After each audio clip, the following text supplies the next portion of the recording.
It's showtime, folks!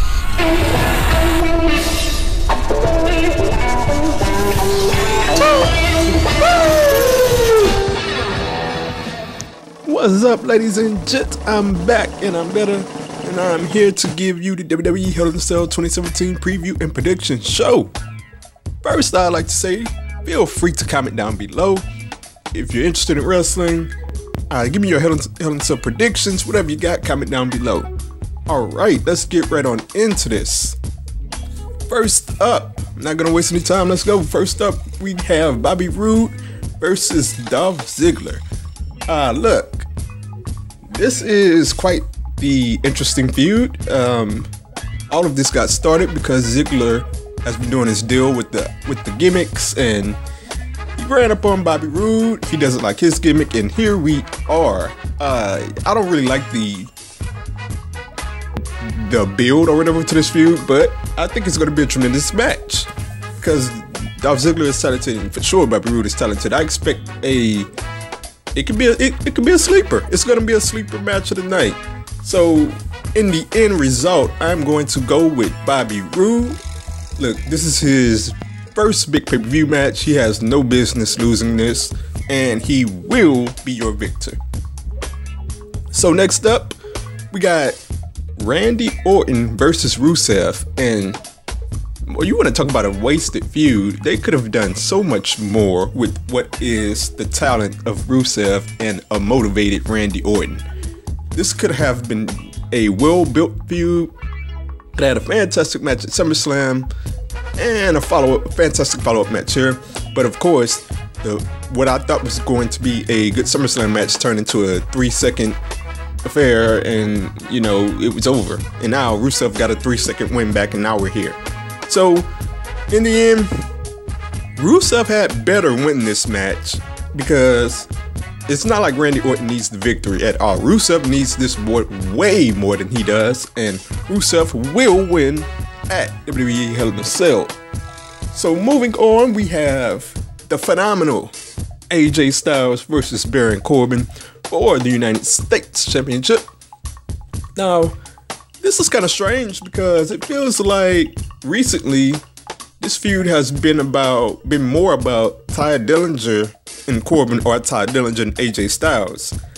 And with that said, this should be a triple threat match because Ty Dillinger has been very involved. He even got a roll-up win over Corbin, which, I mean, that states that, you know, he deserves to be in this match.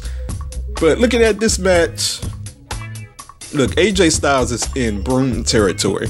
And what I mean by that is he's in Shawn Michaels territory. He can go out there with a broom and make it look good.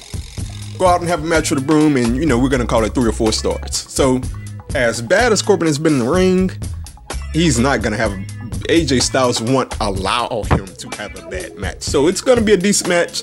In the end, AJ Styles has no business losing here. I think this is the easiest prediction of the night. Your winner and still United States Champion AJ Styles. Alright, moving on, we have Natalya versus Charlotte for the WWE Women's Championship.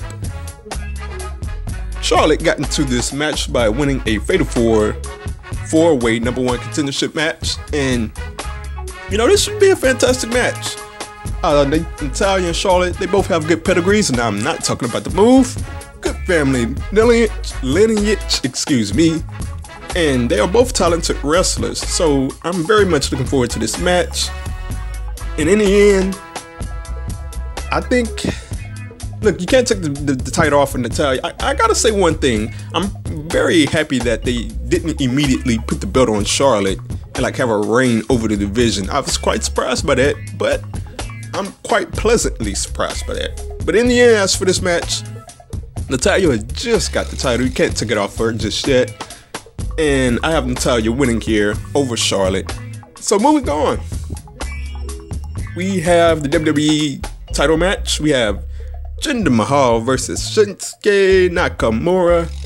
And boy, has this been a horrible build. We have the offensive jokes made by Jinder Mahal. Excuse me.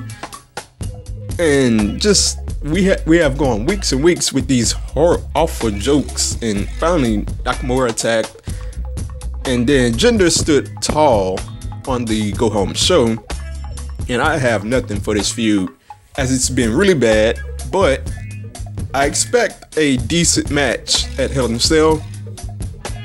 And in the end, look, WWE is going on the India tour later this year, so it's just my guess that they are going to keep the title on Jinder Mahal until after that tour. So while Nakamura deserves to be the champ by now, Jinder Mahal will be your winner come Sunday night. So moving on, we have the Hell in a Cell match, Shane McMahon versus Kevin Owens. Look, this has been pretty interesting. When the rumors were first going around about a Shane and KO match, I was like, oh, I don't want to see this Shane McMahon. But they've made me interested into the match. KO talks about Shane's kids. We have a vicious Vince McMahon headbutt that I just cannot watch to this day. And here we are.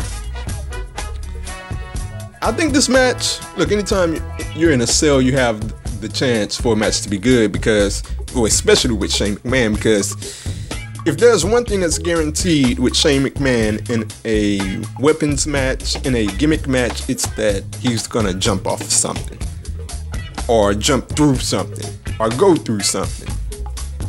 And I expect that here. We're gonna have a lot of crazy Shane spots. Kevin Owens is a phenomenal wrestler. I expect him to carry Shane through the match really well, so I expect a good match here. Now, looking at the result, wrestling logic dictates that the face overcome the heel. However, in this matchup, I'm going to go against wrestling logic and say that Shane McMahon has no business winning this match. Therefore, Kevin Owens will be your winner, and it'll be interesting to see where he goes after this feud. So moving on, I purposely put this match last because I really think this match should be the main event of the night. We have the New Day versus the Usos for the tag team titles. This should really be the main event. I'll get into that later. But looking back at my SummerSlam preview, I said that these guys could fight forever and I'd be alright with it. And look, I mean, I'm sad that this is ending at this pay-per-view, because these guys have had phenomenal matches left and right, and they just have fantastic chemistry. But look, if they're gonna end this feud, I'm an old school wrestling fan, and I enjoy the fact that, you know, when I was watching wrestling all throughout these years, we have a long feud, it ends in a steel cage. And look, that just popped the announcement of that would just pop the fans. But you are supposed to end a feud like this inside of a cage, in a cell nonetheless. So looking at this match, as Sting once said, you just cannot beat good chemistry, and these guys have it. This should be the main event because it feels like the biggest, most important match of the night. It honestly does. And I gotta say, this is the most difficult match to pick. So in the end, the winner I have here, since the feud is ending, in my opinion, the Usos can't win here because that would dictate a rematch, auto rematch for the New Day. So in the end, I have the New Day retaining the tag titles in what should be the match of the night and a match of the year candidate. So that's the end for this preview and prediction show. Comment down below, tell me what you think, and also feel free to leave a like. If you like wrestling, if you enjoy wrestling, leave a like to this video. Please leave a like. Alright, I will see you for the next video. I will be talking about why Enzo Amare's heel turn is not working. Stay tuned.